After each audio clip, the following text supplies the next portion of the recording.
नमो लोये सौहरिहन्ताणं नमो लोये सौहृदानं नमो लोये सौवाहिर्यानं नमो लोये सौज्यायानं नमो लोये सौत्रिकावती सावणम् ओंकारमिन्दु संयुक्त नित्यं ध्यायन्ति योगिनः कामदमोक्षदं चैव ओंकाराय नमो नमः मङ्गलं भगवान् यो मङ्गलं गौतमोऽग्नि मङ्गलं कुञ्कुण्डार्यो विजेन्द्रमोसुमङ्गलं नमः समयसाराय स्वानुभूत्या चकास्ते चित् स्वभावाय भवाय सर्वाः विभाव निराकार।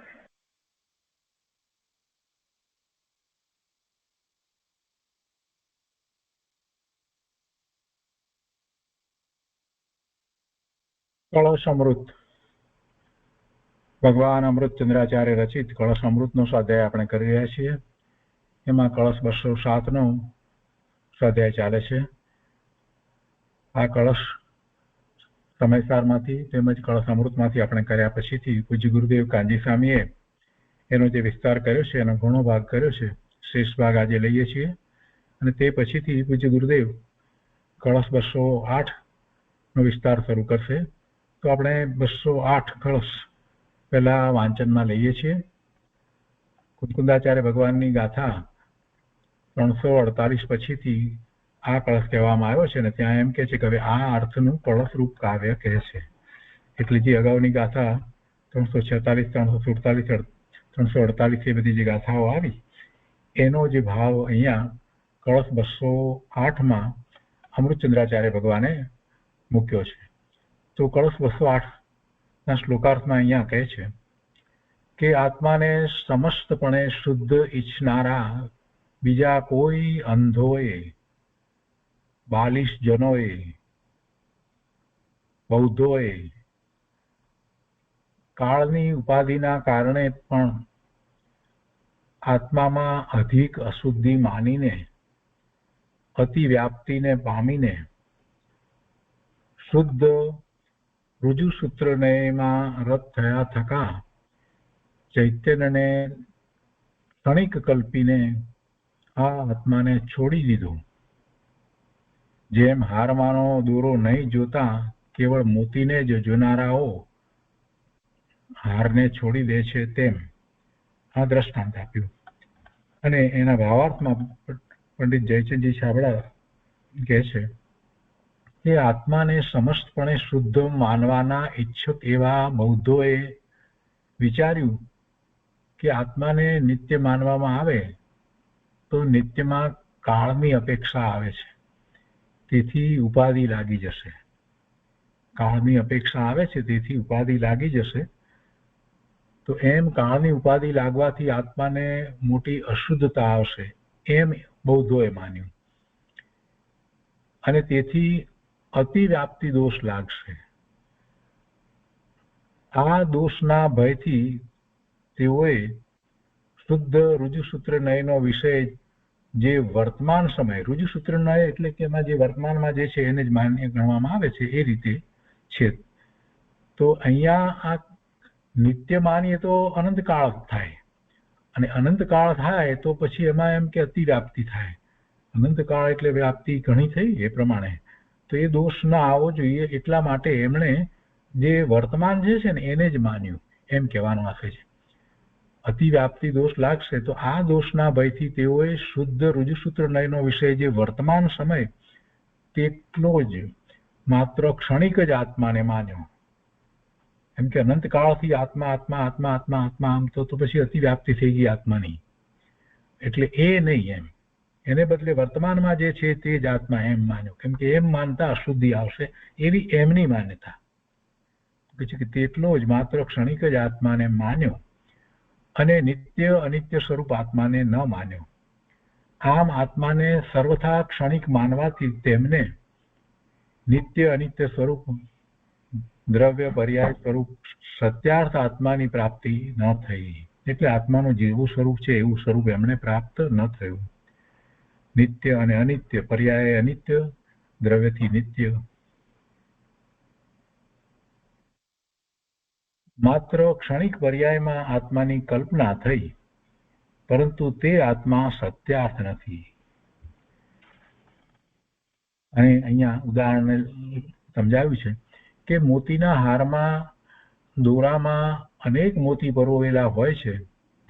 જે માણસ તે હાર નામની વસ્તુને મોતી તેમજ દોરા સહિત દેખતો નથી, માત્ર મોતીને જ જુએ છે, તે છૂટા છૂટા મોતીને જ ગ્રહણ કરે છે, હારને છોડી દે છે, અર્થાત તેને હારની પ્રાપ્તિ થતી નથી.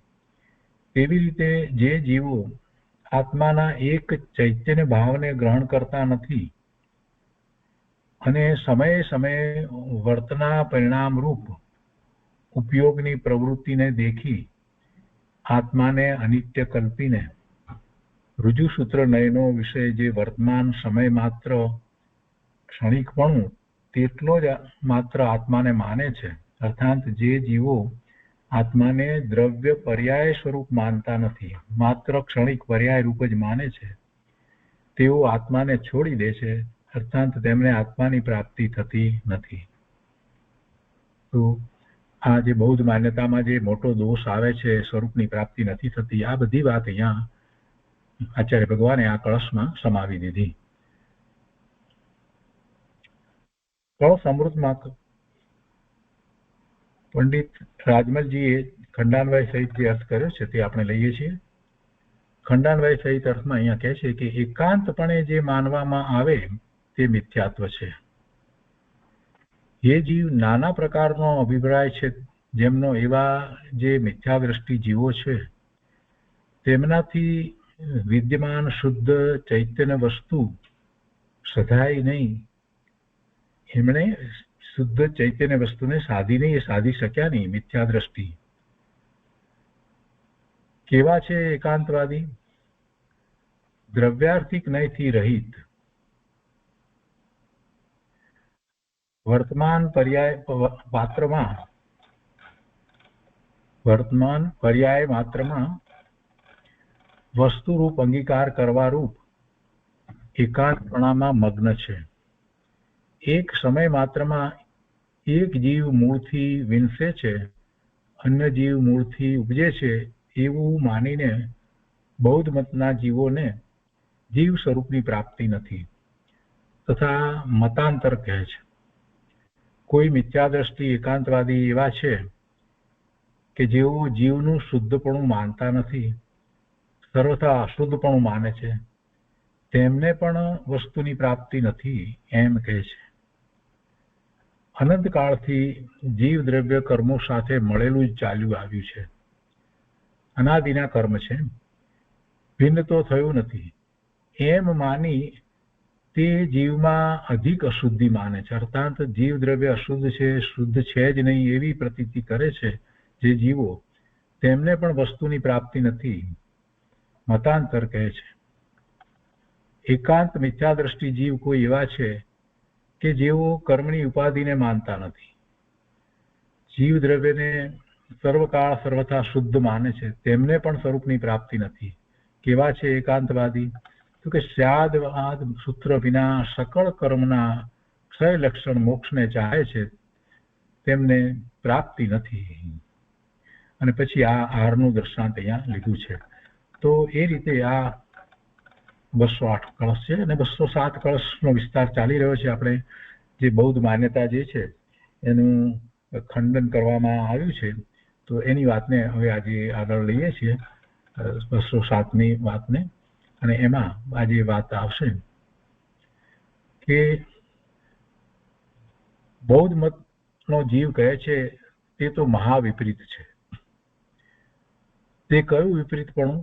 તો કે દ્રવ્યનું આવું જ સ્વરૂપ છે, તો પછી સહારો કોનો? એટલે કે ક્ષણિક સ્વરૂપ છે.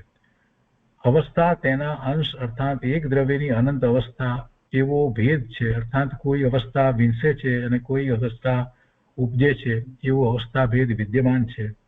આવા અવસ્થા ભેદનો છળ પકડીને કોઈ બૌદ્ધ મતનો મિથ્યા દ્રષ્ટિ જીવ વર્તમાન મિથ્યા દ્રષ્ટિ જીવ વૃત્તિમાન એટલે દ્રવ્ય, વૃત્તિમાન અર્થાત જેનો અવસ્થા ભેદ થાય છે એવું દ્રવ્ય, એવી સત્તા રૂપ શાશ્વત વસ્તુનો નાશ કલ્પે છે, અર્થાત મૂળથી સત્તાનો નાશ માને છે, મૂળથી દ્રવ્યનો નાશ માને છે. તેથી એવું કહેવું વિપરીતપણું છે.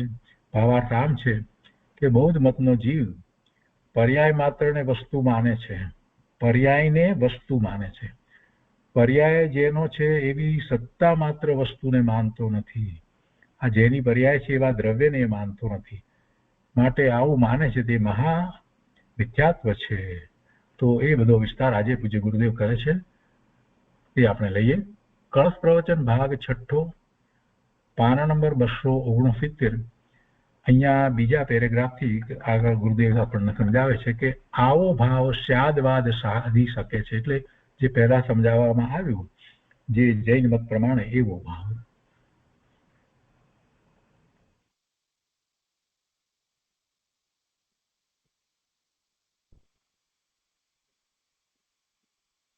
ऐसा भाव साधवाद साध सकता है, ऐसा बौद्ध मत का जीव कहता है, यह तो महाविपरीत है.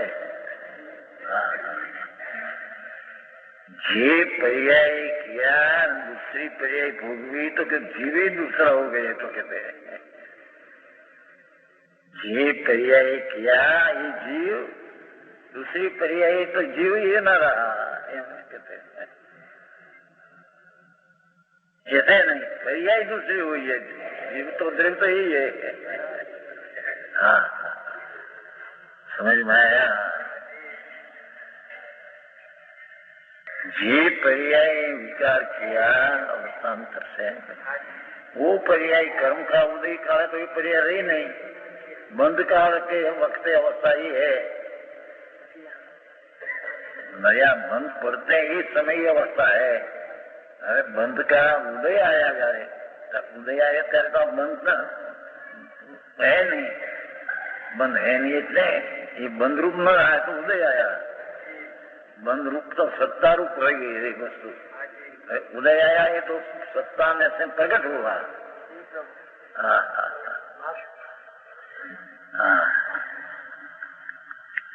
सत्ताना एक अंशમાંથી प्रकट हुआ.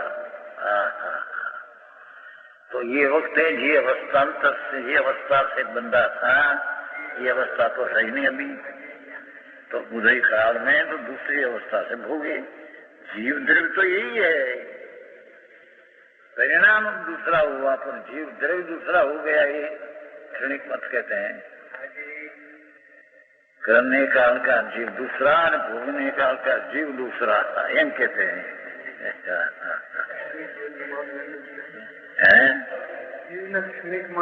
माने क्षणिक माने पर्याय मात्रा.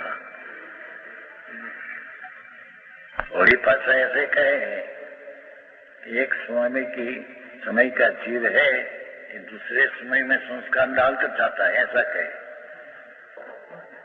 तो संस्कार डालकर जाता है, संस्कार क्या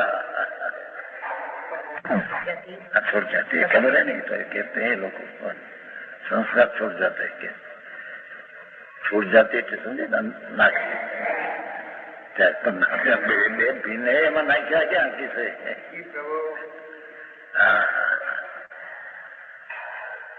नाश होने वाली पर्याय संस्कार कैसे नाखे? नाश होने वाली पर्याय संस्कार नाखे. ये लोग माने पाછા સ્મરણમાં બીજી વાત, પહેલા સમયમાંથી બીજા સમયમાં સ્મરણમાં પાતી है कि नहीं, तो ये ક્યાંથી આવી બિનતી છે ને, तो पहला क्या संस्कार डाल दी, पर संस्कार क्या से डाल दी. ये तो व्यय हुआ ना तो उत्पन्न हुआ. समझ आया. छा सकता है ऐसा बौद्ध मत का जीव कहता है, ये महाविपरीत है. कौन विपरीतपना? अत्यंत वृत्तियांश भेद वृत्ति मत नाश कल्पना पर. द्रव्य का ऐसा ही स्वरूप है, सारा किसका अवस्था उसका, एक द्रव्य का अनंत अवस्था ऐसा. एक द्रव्य में अनंती पर्याय अवस्था है, तो एक अवस्था जाती है और एक अवस्था उत्पन्न होती है. उसमें द्रव्य में क्या आया? द्रव्य दूसरा हो गया. समझ में आया? द्रव्य का एक द्रव्य की अनंत अवस्था, कोई अवस्था मैंने साथी जो અને કોઈ અવસ્થા ઉત્પન્ન હોતી है. પણ એ તો દ્રવ્ય का पर्याय की बात है. पर्याय एक उत्पन्न होने एक नाश हुई तो द्रव्य उत्पन्न हुआ नाश हुआ, ऐसा क्या आया?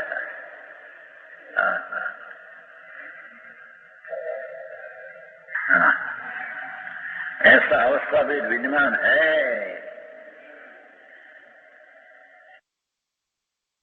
ऐसी अवस्था भेद का छल पकड़ कर जो ये अवस्था भेद का छल पकड़ कर अवस्था भिन्न हो गई नहीं, भिन्न हो गई, ऐसा छल पकड़ कर द्रव्य अंधेरा हो गया, ऐसा मानते हैं। जैसे ही आत्मा यहाँ है, यहाँ देह छूटे, देह छूटे तो छूटे तो क्या जाएगा क्या? तो पर्याय भिन्न, क्षेत्र भिन्न, काल भिन्न, भाव भिन्न। यहाँ का मनुष्यपना है ऐसा माने मैं ऐसा हूँ फला हूँ, जहाँ जाए तो दूसरा भाव, क्या भाव भी दूसरा हो गया, पर्याय दूसरी हो गई, संस्कार दूसरा हो गया, आसपास अंतर क्षेत्र का संयोग दूसरा हो गया। इसलिए नहीं माने का तो बता दूसरा में ही दूसरा हो गया। समझ में आया? तो पर्याय का संयोग में दूसरा हो गया, वस्तु तो वस्तु है। हाँ, बंगला में 40 लाख ना बंगला, करोड़ बंगला में करो ब्रह्मदत्त जो चंद्र। हाँ, हीराना શું કહેવાય? પલંગ. હીરાના પલંગમાં પડ્યો હતો બ્રહ્મદત્ત, અને છેલ્લે મૃત્યુ કાળે સ્ત્રી का याद करती स्त्री मारी, नाम શું ભૂલી ગયા? कुरुमती के 7वीं नृत्य पाता ये 33 सागर। क्या क्षेत्र, क्या स्त्री, क्या संयोग, क्या शरीर, બધું પડી ગયું। જાણે બધું પડી ગયું એટલે વસ્તુ દ્રવ્ય બીજ થઈ ગઈ। एक समय पहले हीराना पलंग में 14,000 देव रक्षक का देवता, 7 रत्न 7,000 ने ऐसा एक स्त्री रत्न 1,000 ने एना रक्षक था से। हाँ, सब करा दे गया।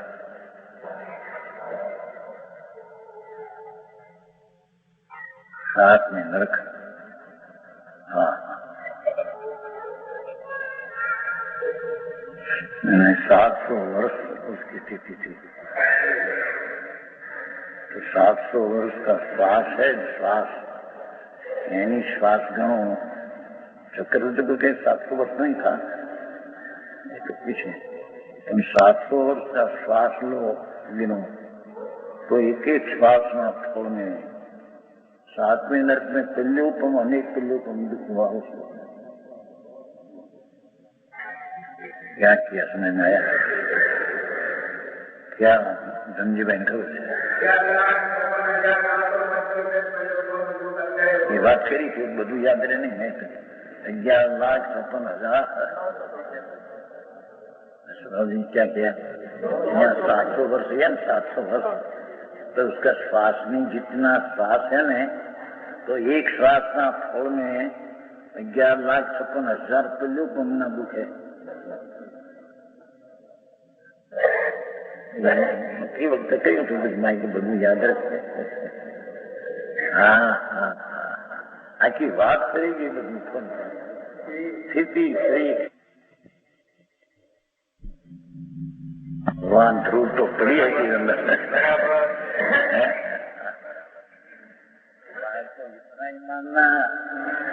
અને સારા દેવ અંદર ભગવાન પૂર્ણાનંદ का नाद पड़ा है।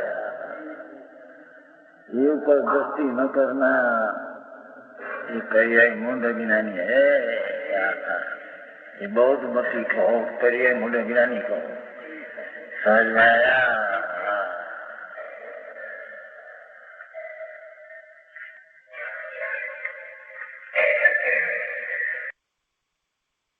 ऐसा अवसर विज्ञान है। एक द्रव्य की अनंत अवस्था ऐसा कोई अवस्था विनाश जाती है, कोई अवस्था उत्पन्न होती। नरक की अवस्था उत्पन्न हुई, चक्रवर्ती की अवस्था नाश हुआ। कोई अवस्था विनाश जाती है तो ये ऐसा अवस्था भेद विद्यमान है। तो अवस्था भेद हरियाती है, द्रव्य का भी ऐसे नहीं उसमें है પણ એ બાપુ આકરું કામ ઘણું દ્રવ્ય क्या चीज है अंदर जैन नु संप्रदाय में 11 કર્યા पंच महाव्रत हजारों रानी छोड़ी हजारों और मुनिपणा दीक्षा दिया અને નિરતિ 4 पंच महाव्रत हो अठाई मूल में आप एने में के भोजन करके लेना लेना एक प्राण जाए तो न दे ऐसी क्रिया थी सखत पर वो द्रव्य स्वरूप क्या है उस तरफ का झुकाव नहीं है।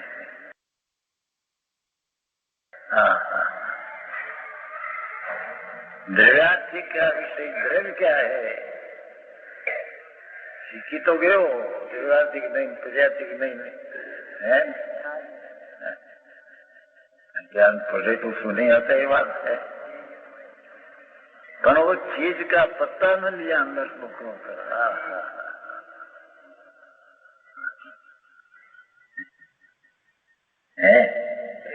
ऐसे अवस्था वेद का छल पकड़कर कोई बहुत मत का विचार कहते हैं वृत्ति मत नाश वृत्ति मत नाश कल्पना देखो और वृत्तिमान जिसका अवस्था वेद होता है ऐसी सत्ता और सत्य का वस्तु का नाश कल्पना मूल से सत्ता का नाश मानता है। क्या कहते हैं अवस्था का नाश होने से सत्ता का नाश हो गया है मानते ही क्रियाई का नाश होने से ये वस्तु मूल है उसका नाश हो गया ऐसे मानते हैं माने ध्यान दृष्टि में ध्रुवता ध्रुव ध्रुव भगवान ध्रुव ने तारे वाहन चाले बागबोट जैसे दरिया में चाले ध्रुव નું તારું એક સ્થાને રહે છે એ ઉપર કઈ કોઈ જાના એ ધ્રુવ નું તારો હોય એમાં ધ્રુવ भगवान से ध्रुव है अंदर ध्रुव ने लक्ष्य ध्रुव ने हाथ के अंदर शुद्ध प्रणति होती है।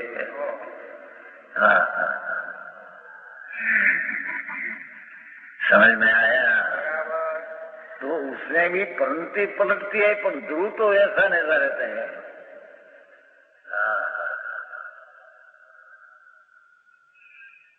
अर्थात अक्षर ना अंतमा भागमा निगोधमा ज्ञान का सूक्ष्म है तो भी द्रव्य तो पूर्ण परिपूर्ण है ऐसा ही ऐसा है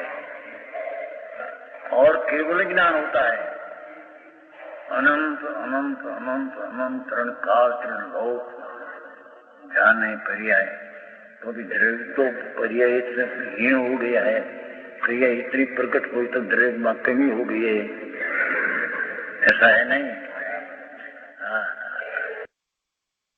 ये द्रव्य किसको कहना ये जरी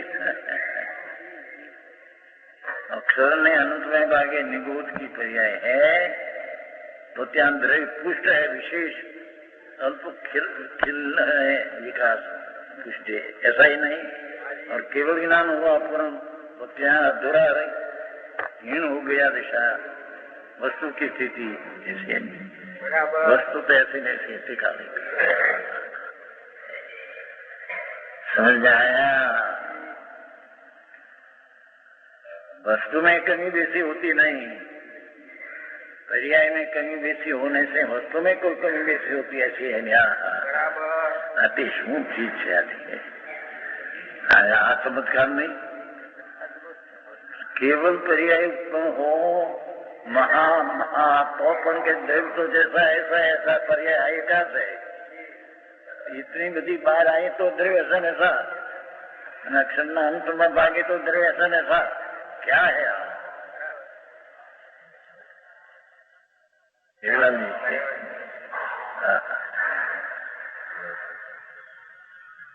ये चमत्कारी वस्तु है एकदम चमत्कारी द्रव्य चमत्कारी पर्याय वस्तु के अनोखी गान है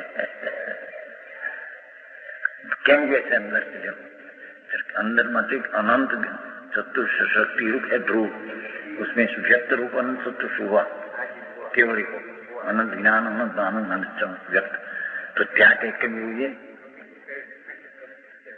आज इसमें से आपकी बड़ी पड़ी आई तो क्या कमी नहीं અને जिसमें से अल्प पर्याय रही गई अक्षर अंत में भागे तो त्या पुष्टि नहीं दरी में। बहुत भया है तो अल्प बार में आया, बहुत भया है बहुत बार आ गया, बराबर एक कमी हो गई। बापू द्रव्य स्वरूप उसमें ऐसा है नहीं। ऐसी द्रव्य पर दृष्टि कभी उसने किया नहीं। समझ में आया? ये मूल से सत्ता का नाश मानता है। जो भाई कहता था उनसे सत्ता नाश है कहता था, पंडित जी कहता पर्याय का सत्ता नाश के मानते हैं। सत्ता नाश नहीं कहते क्या, उसका सत्यानाश हो गया। कहते आया था रही था इंदौर पीछे हम गए थे ना इंदौर से ત્યાં समय का पीछे ત્યાં रही 15 दिन का महीनों कुटुंब।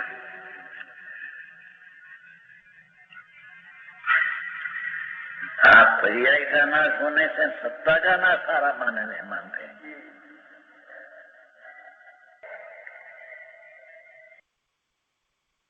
अवस्था में होता है ऐसी असत्ता रूप शास्त्र वस्तु का नाश कल्पना मूल से सत्ता का नाश मानता है। इसलिए ऐसा कहना विपरीतपना है। ये मानव विपरीतपन से पर्याय तो बदलता द्रव्य में कमी बची हो गई, ऐसा है। समझ में आया? अनेक कर्म आत्मा की प्रकट पर्याय में भी कमी बेसी होती है, ये को कर्म के काम से नहीं।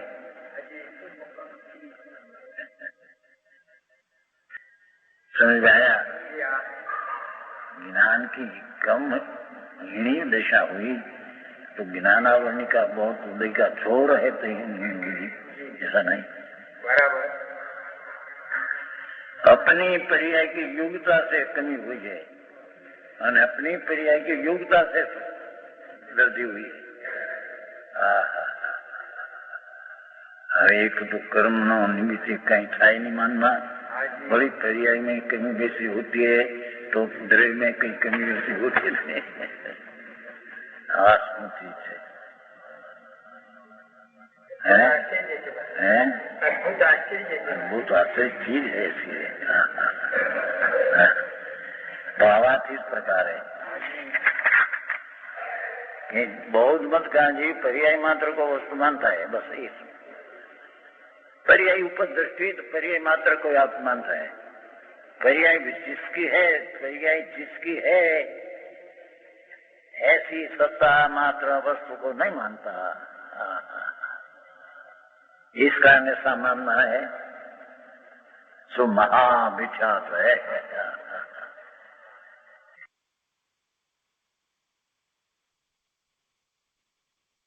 बस 8 है ना कलश टीका 208। आत्मानं परिशुद्धम इप्सो भी अतिव्याप्ति प्रपंच अंधके काल उपाधि बलात् शुद्धिम अधिकम तत्रापि मत्वा परे चैतन्यम क्षणिकम प्रकल्प्य पृथुके शुद्ध रुजु सूत्रे रते आत्मा विजित एव येष आर्वत अहो निसूत्रम उत्तम क्षिबी। घना मत वापरे। एकांतपने से जो माना जाए जो मिथ्यात्व है ये सूत्रों कया हूं तो હવે एकांतपना की व्याख्या क्या है? अहो पृथुके एष आत्मा विजित।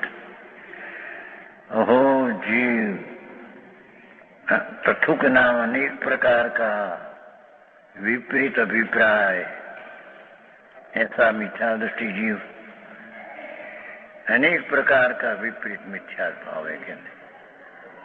ऐसा मिथ्या दृष्टि जीव अनेक प्रकार में कैसे कैसे मानते हैं वो कहते हैं पृथुके है ना। पृथुके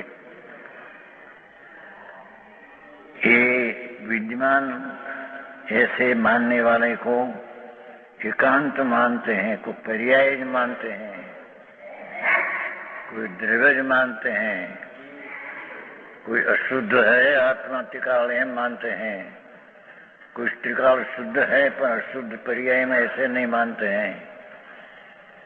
सब अनेक प्रकार का ये अभिप्राय विपरीत मिथ्या दृष्टि है। हाँ, समझ में आया? एष आत्मा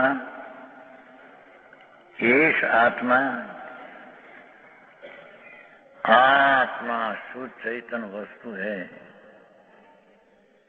ये विजित सदी नहीं। एकांत अभिप्राय वाला को आत्मा वस्तु शुद्ध चैतन्य है ये साधी से क्या नहीं। हाँ, प्रसिद्ध करी से क्या भाषा करी से क्या नहीं। हाँ, तो उसमें से एक दृष्टांत पहले आपसे कैसे हैं एकांतवादी रुजु सूत्र रति क्या कहते हैं? वर्तमान पर्याय को विषय करने वाले रुजु सूत्र नहीं, बस इसमें जिसकी रत है ये वर्तमान पर्याय है, रुजु सूत्र का विषय है, वही चीज बस। समझ में आया? आगे कैसे બીજો અર્થ કરશે અંદર, પણ અર્થ આ એક બીજો પણ અર્થ અંદરમાં है। એને त्रिकाल वस्तु को त्रिकाल जो उपाधि लगा दिए तो यह शुद्ध हो जाता है। वर्तमान शुद्ध सूत्र है ये मानते तो शुद्ध है, यूं त्रिकाल रहने वाला हम कहना ये अशुद्ध है, त्रिकाल की उपाधि लागू करेगी। क्या किया समझ में आया? आणि अर्थ बीजो કર્યો છે પણ અરસકારમાં એક અર્થ છે મૂળ સમયસારમાં, અને બીજો અર્થ છે ત્રણ કાળમાં માનવા જાય તો અશુદ્ધ જ રહે છે, आत्मा अशुद्ध ज है, कभी शुद्ध हुआ नहीं, पर टीका पर्याय जितना अशुद्ध यही है। पर अस्मात दूसरा लिया संस्कृत टीका में और कल टीका लिया अंदर में है एक वर्तमान रुजु सूत्र, बस ये सीधी चीज है, उसको टिकाव लागू पड़ेगा तो उपाधि होगी। समझ में आया? एक है वर्तमान, बस उसको मानना, उसको टिकाव मानना तो उपाधि होगी। क्षण काल तो उपाधि है, ऐसा ज्ञानी का अभिप्राय है अंदर ऊंडे ऊंडे। समझ में आया? वर्तमान पर्याय में जिसकी रमत है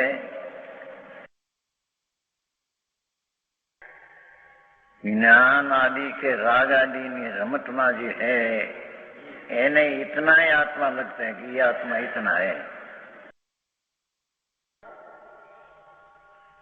एने टिकाली है ऐसी धारणा में आ गई है बात, पर त्रिकाली है ये विषय नहीं दृष्टि में लिया। समझ में आया? आत्मा नित्य है ऐसा शास्त्र पढ़ा है, 11 पढ़ा है तो उसमें नहीं आया ये सब।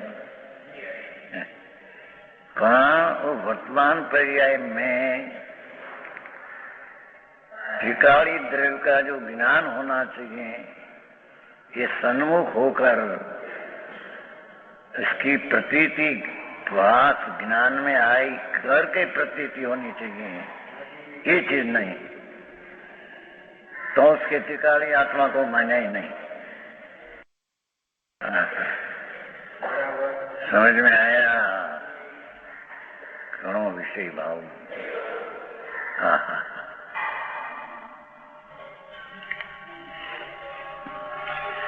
रात्रि तो कहा था न थोड़ा वो गुण पर्यवत द्रव्यम, इसलिए पर्याय को माने तो द्रव्य तो गुण पर्यवत द्रव्य है, तो उसने भी आत्मा उचित छोड़ दिया दृष्टि में से। અને ये पर्याय है, ये परसे होती है ऐसे माने तो भी पर्याय को माना नहीं, यानी पर्याय स्वतंत्र है। इसमें मेरी कुछ द्रव्य नहीं, ये पर्याय गुण से द्रव्य तो पर्याय उसकी है, परसे नहीं। तो परसे माना तो ये पर्याय मान्य नहीं उसने। समझ में आया?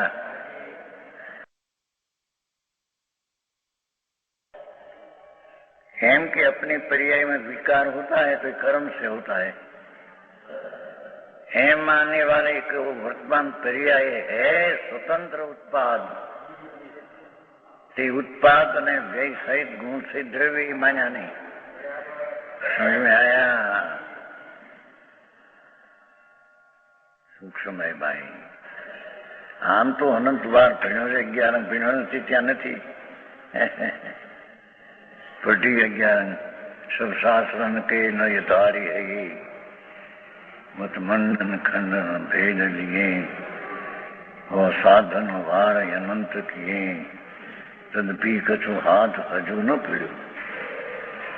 हाँ हाँ એને પામવાની રીત કોઈ અલૌકિક है।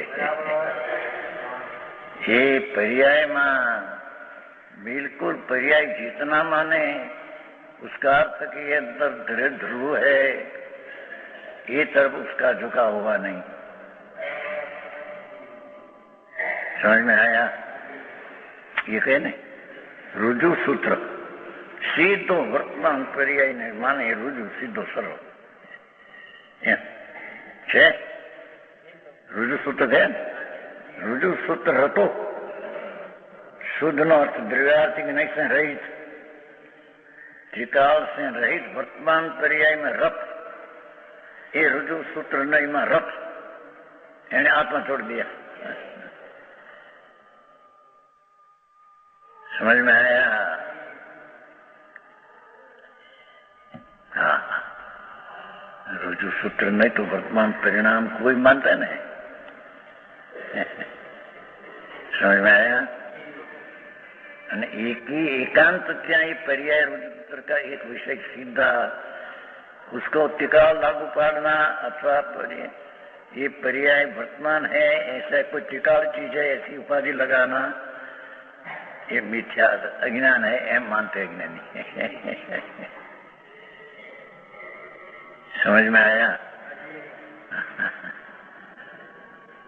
रुजु सूत्र नहीं रति।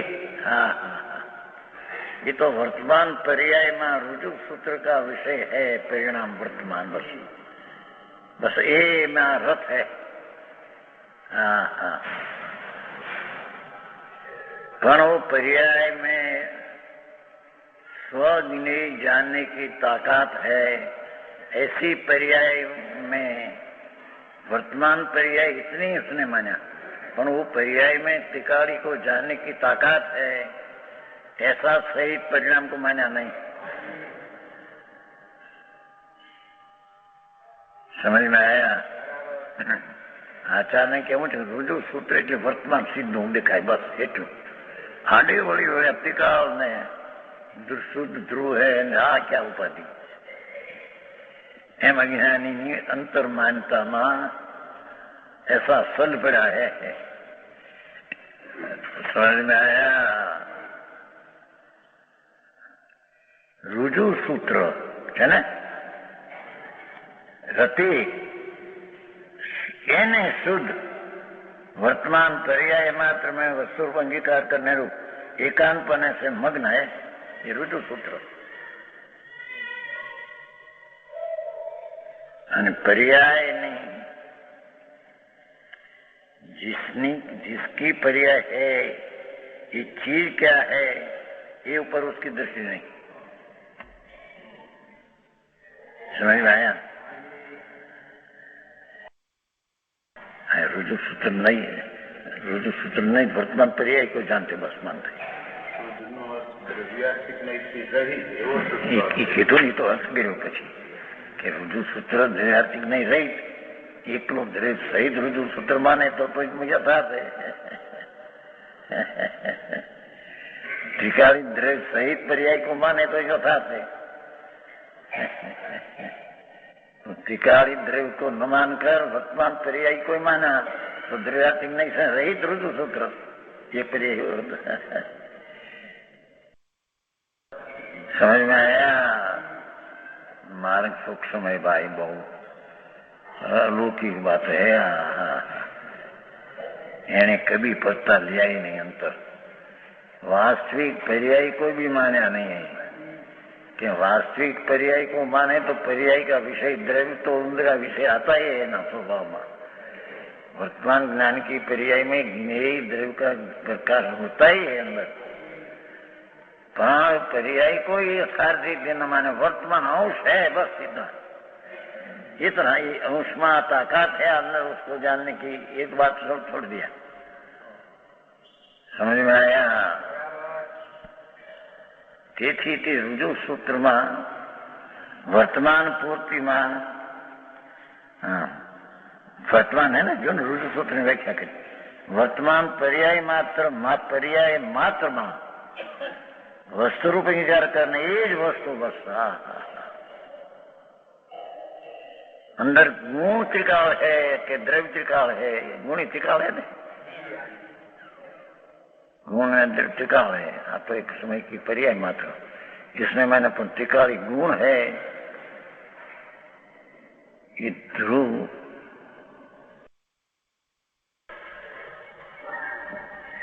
तीन विलास में एक प्रश्न लिया है चंद भाई कि गुण पर्ण में से कि द्रव्य पर्ण में से, ऐसा प्रश्न लिया है तीन विलास में। भाई बात थी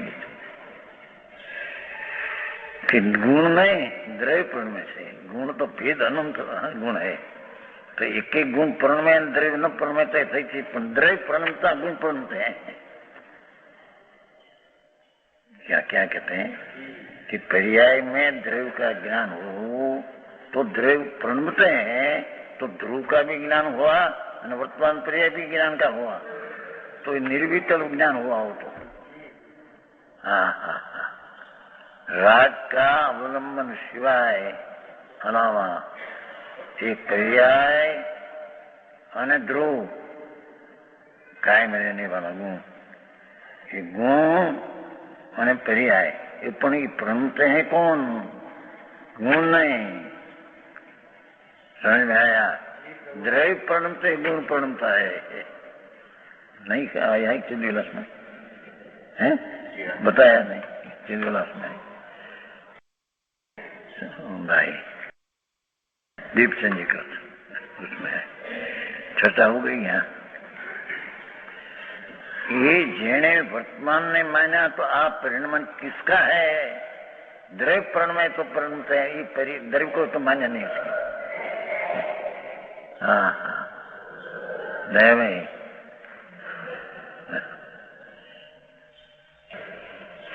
जिसके ऊपर पर्याय है, किसके ऊपर है इसको मान्य नहीं। समझ में आया? ये सत्ता द्रव्य सत्ता के ऊपर पर्याय है ना, तो ये पर्याय किसके है और किसका परिमाण होकर अपरिमाय हुई है, ये द्रव्य को माना नहीं उसने।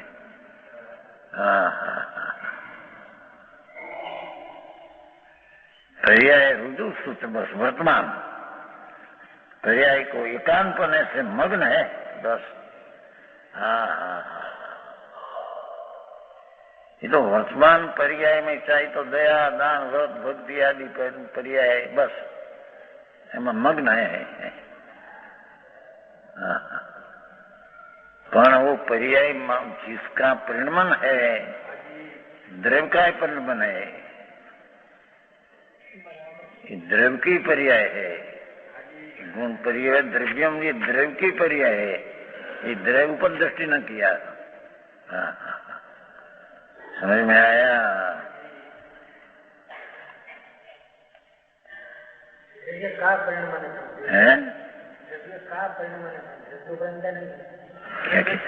परिणमन है मगर द्रव्य तो परिणमता नहीं है। द्रव्य परिणमय से ही व्यवहार नहीं से परिणमय से हम कहने में आता है।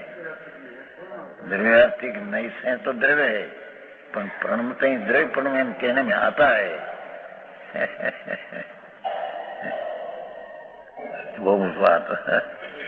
દ્રવ્ય તો દ્રવ્ય રૂપ है, પણ पर्याय है ये द्रव्य की है, ये कातर द्रव्य पर में हम कैसे कहने में आता है. इसमें कई अपेक्षा से जी बात चलती है, ये अपेक्षा की बात चल रही है. हम तो गुणी परमते नहीं द्रव्य तो आम कई द्रव्यम गच्छे द्रव्य कोने कहेंगे जे द्रव्य द्रव्य द्रव्य द्रव्य द्रव्य જેમ પાણી કિસકો કે इसमें तरंग उठे द्रव्य, एम द्रव्य किसको के जिसमें सब पानी पर्याय द्रव्य उठे. बस द्रव्य सिद्ध करना हो तो कैसे सिद्ध करे. समझ में आया. पर्याय पोते द्रव्य में एक वेग है नहीं,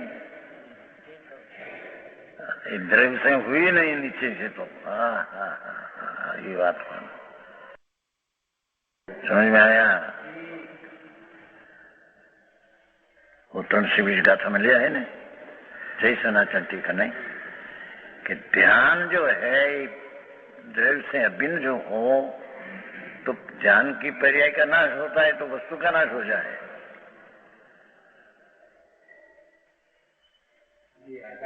क्या किया समझ में आया.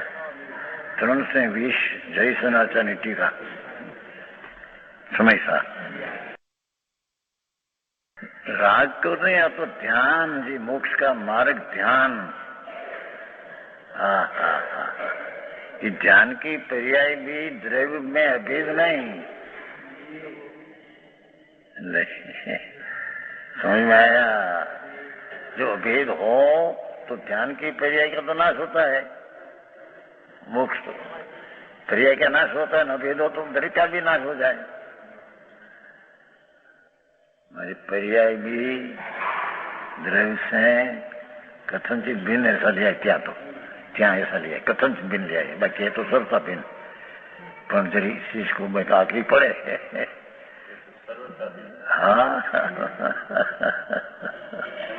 अस्तित्व भिन्न है उसका, अस्तित्व भिन्न है, क्षेत्र भिन्न है, काल भिन्न है, भाव भिन्न है. नहीं एक अपेक्षा नहीं, सर्वथा तो ये है ऐसा ही है. कथनचित तो क्यों कहा कि पर्याय उसकी है इतना बताने को, कथनचित भिन्न है ऐसा बताया. है तो निश्चय से सर्वथा भिन्न. हाँ नहीं तो दो धर्म सिद्ध नहीं होगा. सामान्य नहीं विशेष दो ही सर्वथा भिन्न है.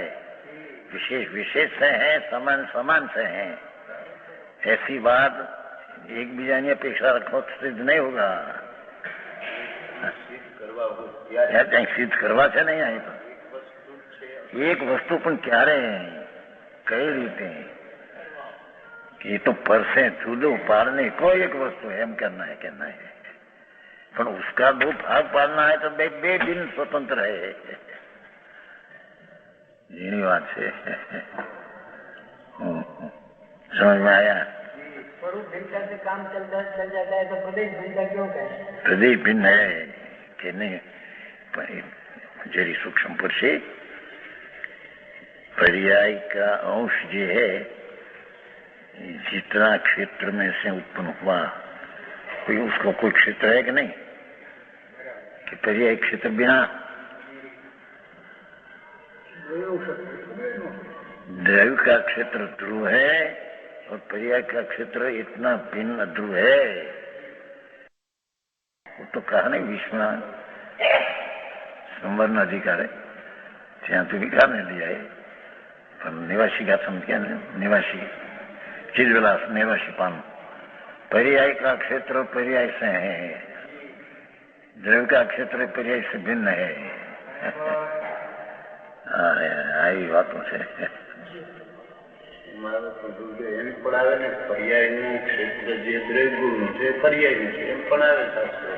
कई अपेक्षा तो परથી જૂનું પાડવા માટે કયું કરવું, પરથી ભીન પાડવા માટે. પણ બે હા બે ને ભીન પાડવા માટે માં એ નહીં. હા એવી વાતો છે બાબુ. હા તો ન્યાયના કાંટામાં એક પણ ન્યાય ફરે તો આખી તત્વ ફરી જાય છે. पृथक लक्षण है ये तो कहा नहीं. प्रदेश जिसका भिन्न है इसको पृथक लक्षण ने परद्रव कहा, पर अपना गुण ने पर्याय के द्रव्य ने पर्याय बे में अतद्भाव रूप तो है. प्रवचन साहब मूल श्लोक में टीका भी है. द्रव्य ते गुण नहीं अर्थ पीछे वाली द्रव्य गुण जीव सूक्ष्म पड़ी, पण गुण ते पर्याय नहीं, पर्याय ते द्रव्य नहीं. क्या तो गुण ते द्रव्य नहीं, द्रव्य ते गुण में सपास नहीं संस्कृत में तो. क्योंकि गुण का संज्ञा गुण है, द्रव्य की संज्ञा द्रव्य है. गुण अनंत है, द्रव्य एक है. संज्ञा संख्या लक्षण ने प्रयोजन चार से गुण ने द्रव्य भिन्न है. प्रदेशीय भेद है क्या नहीं. सत्ता एक है, दो की गुण ने द्रव्य सत्ता तो एक ही है, पर लक्षण संख्या प्रयोजन नाम संज्ञा नाम ये तो भिन्न है.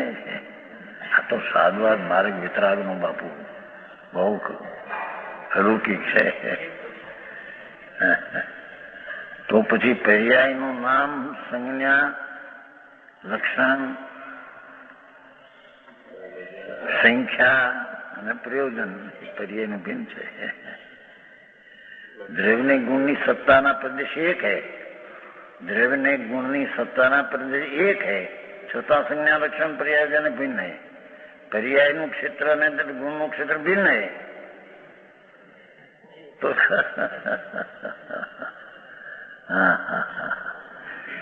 ઝીણી વાત બહુ બાપુ. મૂળ અંદર તત્વની ગહરાઈને પહોંચાય વિના એ સમ્યક જ્ઞાન થશે નહીં. સમ્યક જ્ઞાન વિના દ્રષ્ટિ નિર્મળ નહીં થાય અંદરમાં.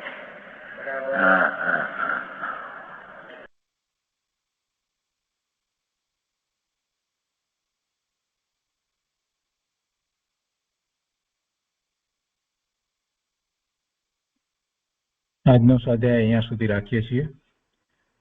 કળશ 208 ઉપર પૂજ્ય ગુરુદેવે ઘણો વિસ્તાર કર્યો છે. એનો શેષ ભાગ આપણે આવતા સ્વાધ્યાયમાં લઈશું.